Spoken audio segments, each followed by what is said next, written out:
Oh my God, what a G. What a G. Right, listen, I'm reading this book here called The Subtle Art of Not Giving Up by Mark Manson, which is very, very dangerous because I'm already a guy who borderline gives a anyway. So imagine me reading the whole of this book. When I get to the end of it, it's going to be dangerous. In fact, I do give to a certain extent, otherwise I would say the F word, but I'm not saying the F word because I care. You know, my mum might be watching this and I don't want to upset her. In fact, my mum don't even watch my videos. But anyway, what a G. The reason I'm saying is because there's a story in this book where I wish I learned this at school. Otherwise, I think I would have taken history for GCSEs, but it is mad. It's all about this guy, yeah, a Japanese soldier called Onoda. Now, if you don't know the story about Onoda, I'm going to tell you the story because what a G. So it is 1944. He's been sent to Lubang Island near the Philippines by the Japanese to, to hold it down there. But to cut a long story short, the US came over, killed off all the men, and Onoda and a couple other men had to go hide up into the mountains. Okay. That was in the February. In the September or October, leaflets were dropped from the sky saying the war isn't over, surrender, you don't have to surrender, the war's over, it's done, it's done. Onoda's like, never! Still letting flush shots, still fighting. He's killing civilians. He wasn't really good because he was killing civilians and all that, but he's still fighting, never surrender. 5 years later, yo, the war is done, big man. I know that the war is done. Come out from the mountains. Leaflets are dropping. They're dropping pictures of his family, letters from his friends and all of that. Again, never. Still fighting. These times, I think he had like 3 men left with him. They all died in the war. And it's just him left. 30 years later. Well, this is now like 20 years later. So 30 years in total. Onoda, the war is done, big man. It is over. The war is done. It's like 1974 now. Onoda's like, never. Still holding it down, still holding down the fort. The Japanese are like, yo, how are we going to get this man out of the mountains? He's not leaving the Philippines, Lubang Island. And then this hippie boy, some crazy kind of hippie Japanese dude named Suzuki, you know, like the bike.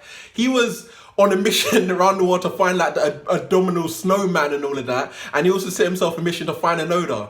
So he's walking around the Philippines jungles, found Onoda. 30 years later, man's been there eating bugs, eating caterpillars, all types of things there. And he said to Onoda, like, what? The war was done 30 years ago, big man. Why are you still out in these mountains? And you know what Onoda said to him? Onoda said, I'm not leaving my post until my commanding officer tells me the war's over. Because he told me that to never surrender. And I was like, what? What a G. 30 years later, still in the mountains holding it down. All of his men around him have died. It's just him. What a G. So Suzuki said, all right, no problem. Suzuki left him in the Philippines, went back to Japan, said that, look, my man's not leaving until he gets official letter from the commanding officer saying that the war's done. These the commanding officer retired years ago. Do you get what I mean? He was like, I think the commanding officer was just like a teacher or a banker just living a normal life. He said, look, Onoda's not coming down from the mountains and until you tell him to. And so then he wrote a letter, took it to Suzuki, took it to Onoda. Onoda then surrendered 30 years later. When I read that, I thought, what a G. What a G. Holding down 30 years. Are you surrendering? No, I'm not surrendering. I'm staying here in this jungle, one man up, fighting. I am not leaving. So it made me realize that how committed are we to the cause? How committed are we to the things that we're doing? Because are we just saying that we're committed? Are we just committed?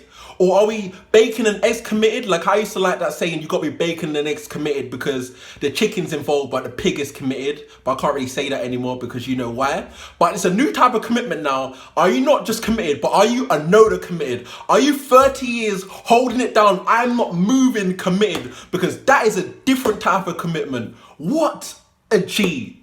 What a G. And just to quickly add, because I got so excited, the reason why he didn't surrender is because he thought all those leaflets and all those letters from his family and whatever, he thought that was propaganda from the other side, from the enemy, to draw him out from the mountain to kill him. So that's why he didn't surrender. He never believed the letters until he got an official one from his commanding officer.